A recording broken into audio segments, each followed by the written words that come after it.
Wesh la mif, ça dit quoi là, ça? Premier film sur cette chaîne, premier film qu'on va décortiquer ensemble, c'est pas un truc de ouf ça? Pour ce premier film, je vous ai laissé le choix. Dans ma story Insta, vous aviez le choix entre deux films, à savoir Barry Seal et Enola Holmes. Donc si jamais vous voulez participer au prochain choix, ou au prochain dilemme, les prochaines questions, ou suivre les actus, abonnez-vous à mon Insta juste ici, et à mon Twitter juste ici, la mif, ça fait plaisir. Et donc du coup, vous avez choisi Enola Holmes. Enola Holmes, c'est un film Netflix qui est sorti la semaine dernière. Et donc du coup, pour vous parler de ce film, je vais d'abord vous lire le synopsis, comme ça vous savez un peu où on se situe. Après, je vais vous parler du casting, il y a des beaux noms, ouais. Et puis ensuite, on va passer à la critique, on va détailler ça. Puis peut-être qu'à la fin, je donnerai une note à ce film, qui bien sûr ne dépassera pas les 5 sur 20, parce que ce film est rené, let's go. Synopsis. Enola, la jeune sœur de Sherlock Holmes, met ses talents de détective à l'épreuve pour tenter de retrouver sa mère disparue et déjouer une dangereuse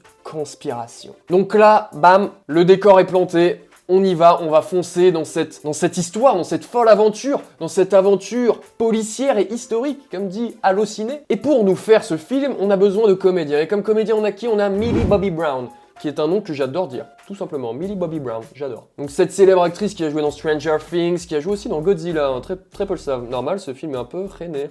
On a aussi Bellatrix d'Harry Potter, cette actrice dont j'ignore le nom. Et enfin, en Sherlock Holmes, on a Henry Cavill, qu'on a pu voir dans The Witcher, une autre série Netflix, et qu'on a aussi pu voir en Superman, Man of Steel, yes you know. Et c'est pas le premier super-héros qu'on voit en Sherlock Holmes, parce qu'on a eu Benedict Cumberbatch, qui faisait aussi Doctor Strange et qui a fait Sherlock Holmes dans la série. Et on a eu Iron Man avec Robert Downey Jr. et qui a fait les 2 films Sherlock Holmes.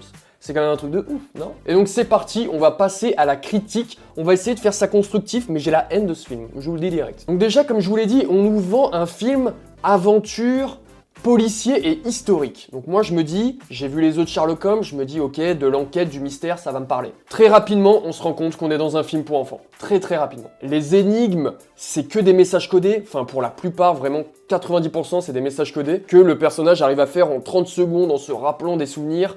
Il n'y a aucun truc où le téléspectateur se pose des questions en fait. À aucun moment je me suis dit « Ah mais peut-être que c'est lui, mais peut-être que c'est ça ». Et ça m'a dérangé. Franchement ça m'a dérangé, je vois un film un peu d'enquêteur, je veux savoir, moi je veux devenir quelqu'un, s'il vous plaît. Et puis même l'enquête principale, au-delà des petites énigmes, l'enquête est rennée, tout est basique, place, il n'y a pas de... J'en perds mes mots.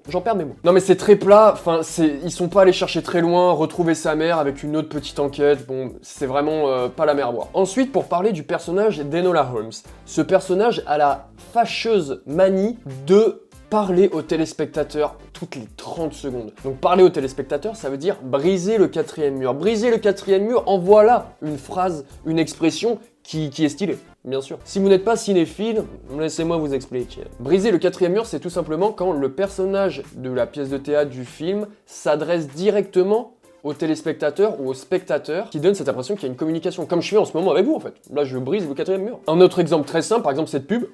What did you expect? Penelope Cruz a brisé le 4e mur, elle a brisé mon cœur. Et donc cette communication constante, à la fin, devient un peu insupportable. On a l'impression d'être l'ami de la cour de récré du personnage en fait. Et donc du coup, dès qu'elle va faire une petite fourberie, bah elle nous fait un petit clin d'œil. T'es-moi ce que je vais faire. Et franchement, c'est nul. En fait, ça fait bébé, quoi. Ça fait un film de bébé, franchement. Pareil, à un autre moment, oh là là, elle nous demande de l'aider à trouver une solution pour s'échapper d'un endroit, il me semble. Je me suis dit, je t'ai ma Enola Holmes ou je t'ai ma Dora l'exploratrice, là. Il me faut une planche pour traverser le pont. Aide-moi à trouver. Quel bail. Aussi, donc ce personnage est très fort dans les énigmes, trop fort, mais ça, c'est caractéristique des films Sherlock Holmes, c'est déjà de l'histoire de base. Mais elle est aussi très forte en combat à main nue, combat rapproché. Et sa super technique, c'est la clé de cheville. Il va y avoir 3 gros combats dans le film et elle va l'essayer à chacun des combats, tout simplement. Elle va rater 2 fois et pour le boss de fin du film, elle va réussir sa clé de cheville. Mais malheureusement, la mise en scène, ils ont essayé de faire quelque chose de très manga, très animé. C'est-à-dire qu'au moment de réaliser cette final clé de cheville, ce coup de maître, il y a les flashbacks. Toutes ces fois où elle a échoué. Non, je peux pas faire cette clé de cheville. Non. Toutes ces fois, sa mère qui l'entraînait, ses amis qui lèvent les bras pour lui donner de l'énergie. Non. Mais c'est pour une clé de cheville, putain. Non, mais c'est complètement dingue. C'est complètement dingue, putain. Ça me tue. Goku, il fait un Genki Dama avec ça. Et il détruit une planète. Elle, alerte au spoil, elle fait une clé de cheville à une grand-mère. Mais bon, assez parlé d'Enola Holmes, on va parler du film. Dans son scénario, il y a des incohérences de bâtard. Mais des incohérences que nous, adultes, qui ne sommes pas destinés à ce film visiblement, on perçoit directement. Très simple. Enola Holmes et un copain qu'elle va se faire dans le film seront les personnes les plus recherchées de tout Londres. Mais ils ne seront pas ensemble.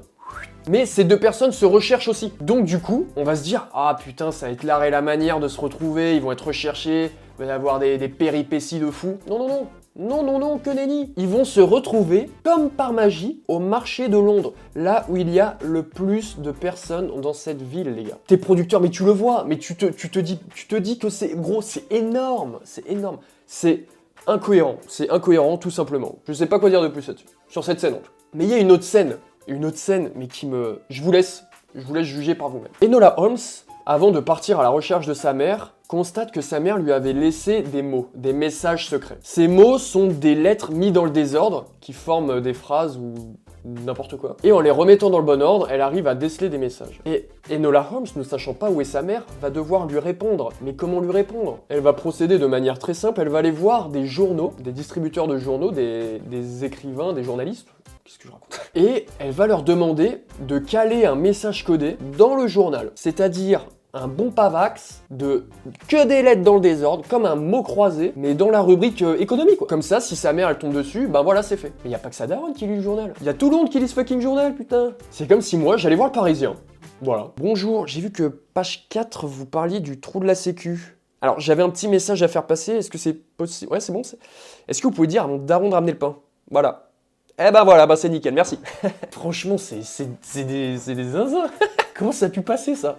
What the fuck? Mais enfin, dans ce film pour enfants, il y a un message très fort, c'est le message féministe. Il y a un message féministe qui est très fort, dans le sens où, tout le long, l'ami qu'elle va se faire est un personnage qui veut changer les choses, qui veut changer le monde, et qui veut justement établir l'égalité des sexes, le droit de vote des femmes, il me semble, qui est traité dans le film. Mais le problème, c'est que le sujet est mal amené. En fait, le fond est bon, la forme n'est pas du tout bonne, en fait. En fait, on nous parle de la cause féministe, mais sans nous dire que c'est la cause féministe, en mode, on nous bourrine le crâne avec des changer le monde, sans vraiment dire le mot, alors que si le mot avait été dit directement, eh ben on aurait compris et ils n'auraient pas été obligés de le répéter tout le long du film.